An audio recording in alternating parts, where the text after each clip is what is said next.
नमस्कार साथियों, मेरे YouTube चैनल हिस्ट्री अड्डा फॉर कॉम्पिटिटिव एग्जाम में आप सभी का स्वागत है। आज का हमारा टॉपिक है जलियांवाला बाग हत्याकांड। 13 अप्रैल 1919 में भारत के ब्रिटिश शासन में जालियांवाला बाग हत्याकांड भारत के पंजाब प्रांत के अमृतसर में स्वर्ण मंदिर के निकट जलियांवाला बाग में 13 अप्रैल 1919 बैसाखी के दिन हुआ था।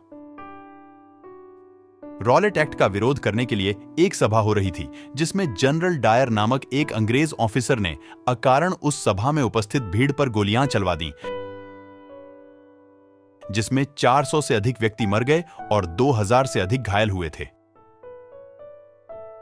अमृतसर के डिप्टी कमिश्नर कार्यालय में 454 शहीदों की सूची है, जबकि जलियांवाला बाग में कुल 388 शहीदों की सूची है। ब्रिटिश राज के अभिलेख इस घटना में 200 लोगों के घायल होने और 369 लोगों के शहीद होने की बात स्वीकार करते हैं, जिनमें से 327 पुरुष, 41 नाबालिग लड़के और एक 6 सप्ताह का बच्चा था। इस हमले में हथियार स्वरूप में गन का इस्तेमाल किया गया था। इस हमले में प्रमुख अपराधी के रूप में ब्रिटिश भारतीय दल था, जिनकी भागीदार संख्या 50 थी। जालियांवाला बाग स्मारक। यदि किसी एक घटना ने भारतीय स्वतंत्रता संग्राम पर सबसे अधिक प्रभाव डाला था, तो वह घटना यह जघन्य हत्याकांड ही था। माना जाता है कि यह घटना ही भारत में ब्रिटिश शासन के अंत की शुरुआत बनी। 1977 में महारानी एलिजाबेथ ने इस स्मारक पर मृतकों को श्रद्धांजलि दी थी। 2013 में ब्रिटिश प्रधानमंत्री डेविड कैमरॉन भी इस स्मारक पर आए थे। विजिटर्स बुक में उन्होंने लिखा कि ब्रिटिश इतिहास की यह एक शर्मनाक घटना थी। यह ऐतिहासिक दिवस 13 अप्रैल 1919 को बैसाखी का दिन था।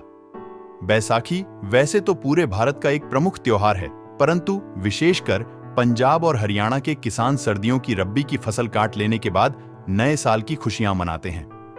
इसी दिन 13 अप्रैल 1699 को 10वें और अंतिम गुरु गोविंद सिंह ने खालसा पंथ की स्थापना की थी। इसीलिए बैसाखी पंजाब और आसपास के प्रदेशों का सबसे बड़ा त्योहार है और सिख इसे सामूहिक जन्म दिवस के रूप में मनाते हैं। अमृतसर में उस दिन एक मेला सैकड़ों साल से लगता चला आ रहा था, जिसमें उस दिन भी हजारों लोग दूर दूर से श्री हरमिंदर साहिब गुरुद्वारे में गुरु जी के दर्शन करने और बैसाखी का त्योहार मनाने अमृतसर पहुंचे थे। गुरुद्वारे से 500 मीटर की दूरी में जलियांवाला बाग को देखने के लिए बहुत सारे बच्चे, महिलाएं, बूढ़े इकट्ठे हुए थे और बड़ी ही खुशी के साथ बैसाखी का त्योहार मना रहे थे। अंग्रेजों की मंशा प्रथम विश्व युद्ध 1914-1918 में भारतीय नेताओं और जनता ने खुलकर ब्रिटिशों का साथ दिया था। 13 लाख भारतीय सैनिक और सेवक यूरोप, अफ्रीका और मिडिल ईस्ट में ब्रिटिशों की तरफ से तैनात किए गए थे, जिनमें से 43,000 भारतीय सैनिक युद्ध में शहीद हुए थे। युद्ध समाप्त होने पर भारतीय नेता और जनता ब्रिटिश सरकार से सहयोग और नरमी के रवैये की आशा कर रहे थे, परंतु ब्रिटिश सरकार ने मॉन्टेगू चेम्सफोर्ड सुधार लागू कर दिए, जो इस भावना के विपरीत थे। लेकिन प्रथम विश्व युद्ध के दौरान पंजाब के क्षेत्र में ब्रिटिशों का विरोध कुछ अधिक बढ़ गया था, जिसे भारत प्रतिरक्षा विधान 1915 लागू करके कुचल दिया गया था। उसके बाद 1918 में एक ब्रिटिश जज सिडनी रॉलेट की अध्यक्षता में एक सेडिशन समिति नियुक्त की गई थी, जिसकी जिम्मेदारी ये अध्ययन करना था कि भारत में विशेषकर पंजाब और बंगाल में ब्रिटिशों का विरोध किन विदेशी शक्तियों की सहायता से हो रहा था। इस समिति के सुझावों के अनुसार भारत प्रतिरक्षा विधान 1915 का विस्तार करके भारत में रॉलेट एक्ट लागू किया गया था, जो आजादी के लिए चल रहे आंदोलन पर रोक लगाने के लिए था, जिसके अंतर्गत ब्रिटिश सरकार को और अधिक अधिकार दिए गए थे, जिससे वह प्रेस पर सेंसरशिप लगा सकती थी, नेताओं को बिना मुकदमे के जेल में रख सकती थी, लोगों को बिना वारंट के गिरफ्तार कर सकती थी, उन पर विशेष ट्रिब्यूनलों और बंद कमरों में बिना जवाबदेही दिए हुए मुकदमा चला सकती थी आदि। इसके विरोध में पूरा भारत उठ खड़ा हुआ और देश भर में लोग गिरफ्तारियां दे रहे थे। उन्होंने रोलेट एक्ट का विरोध करने का आह्वान किया, जिसे कुचलने के लिए ब्रिटिश सरकार ने और अधिक नेताओं और जनता को रोलेट एक्ट के अंतर्गत गिरफ्तार कर लिया और कड़ी सजाएं दी। इससे जनता का आक्रोश बढ़ा और लोगों ने रेल और डाक तार संचार सेवाओं को बाधित किया।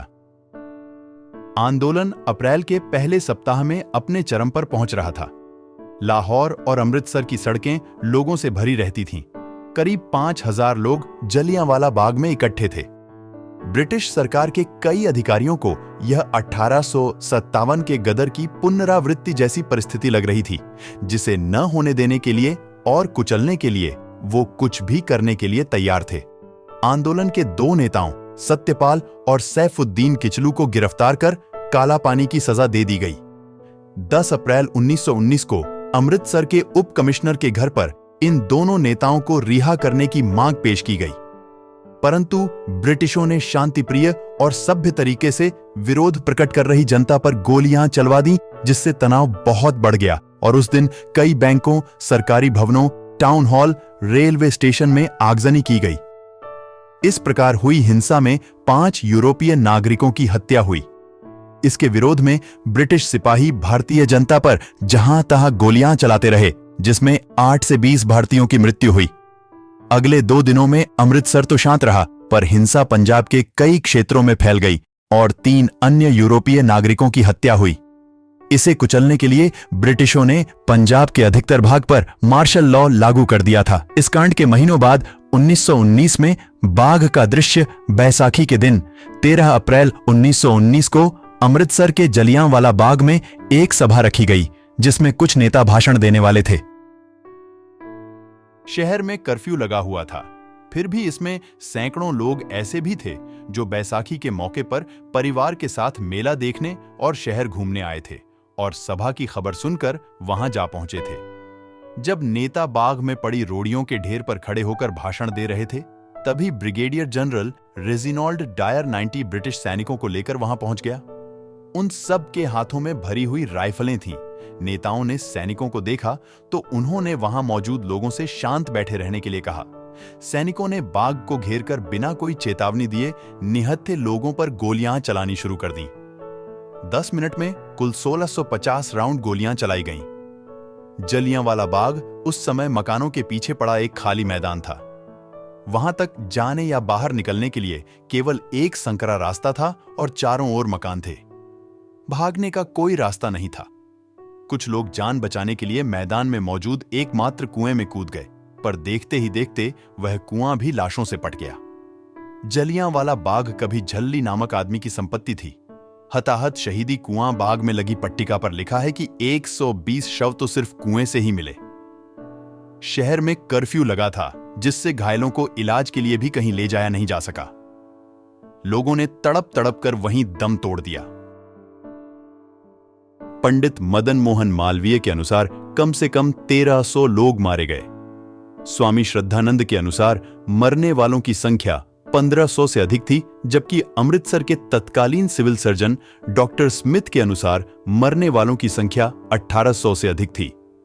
करतूत बयानी मुख्यालय वापस पहुंचकर ब्रिगेडियर जनरल रेजिनॉल्ड डायर ने अपने वरिष्ठ अधिकारियों को टेलीग्राम किया कि उस पर भारतीयों की एक फौज ने हमला किया था, जिससे बचने के लिए उसको गोलियां चलानी पड़ी। British lieutenant governor Michael O Dyer ने इसके उत्तर में ब्रिगेडियर जनरल रेजिनॉल्ड डायर को टेलीग्राम किया कि तुमने सही कदम उठाया, मैं तुम्हारे निर्णय को अनुमोदित करता हूं। फिर British lieutenant governor Michael O Dyer ने अमृतसर और अन्य क्षेत्रों में मार्शल लॉ लगाने की मांग की, जिसे वाइसरॉय लॉर्ड चेम्सफोर्ड ने स्वीकृत कर दिया। विरोध गुरुदेव रविंद्रनाथ टैगोर ने इस हत्याकांड के विरोध स्वरूप अपनी नाइटहुड को वापस कर दिया।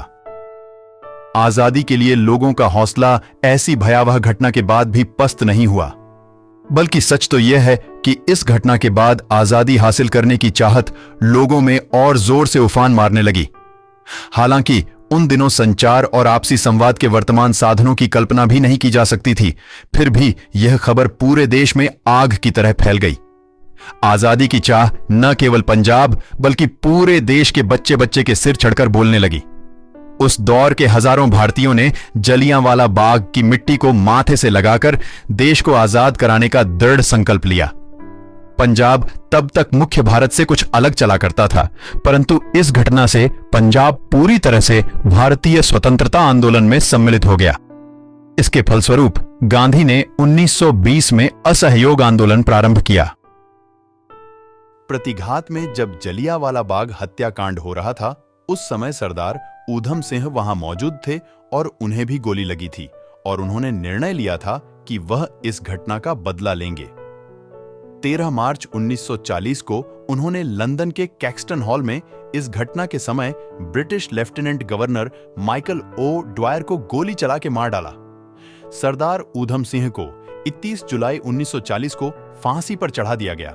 गांधी जी और जवाहरलाल नेहरू जी ने सरदार ऊधम सिंह द्वारा की गई इस हत्या की निंदा करी थी। तब 12 वर्ष की उम्र के भगत सिंह की सोच पर गहरा प्रभाव डाला था। इसकी सूचना मिलते ही भगत सिंह अपने स्कूल से 12 मील पैदल चलकर जालियांवाला बाग पहुंच गए थे। आज हम हमारे टॉपिक जालियांवाला बाग हत्याकांड को आज यही पूर्ण विराम देते हैं। Thank you. मेरा चैनल लाइक कीजिए, शेयर कीजिए और सब्सक्राइब कीजिए। अलविदा साथियों, मिलते हैं अगले ऐतिहासिक वीडियो में।